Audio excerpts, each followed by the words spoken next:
Susah ke nak konsisten simpan emas? Jawapannya tidak. Tips konsisten menabung emas.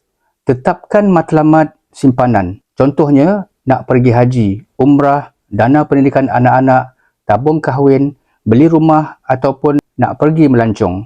Kemudian, letak bajet untuk simpanan emas setiap bulan ikut kemampuan masing-masing. Kemudian, terus simpan emas setiap bulan tanpa tengok harga. PG sediakan kaedah pemotongan auto debit supaya lebih konsisten. Kita paksa menabung dan lupakan. Harga emas confirm akan naik dalam jangka masa panjang. Berdasarkan 30 tahun harga emas, purata kenaikan sekitar 10% setahun. Jika ada duit lebihan, contohnya dapat bonus, tambah simpanan emas lebih dari biasa. Kita hanya jual emas dalam 3 keadaan sahaja. Salah satunya adalah bila dah capai sesuatu matlamat kewangan kita. Contohnya, dah cukup 100 gram untuk deposit rumah pertama, jual emas. Ataupun dah cukup dana untuk kahwin, boleh terus jual emas tersebut. Matlamat mudah tercapai dengan simpanan emas berbanding simpan dalam bentuk tunai.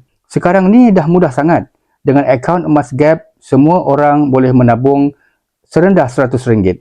Bagi yang berminat untuk memulakan simpanan emas bersama Public Gold, boleh rujuk link di bio atau rujuk pin video 5 langkah mudah daftar akaun secara percuma atau isi beg biru, saya bimbing sebaiknya.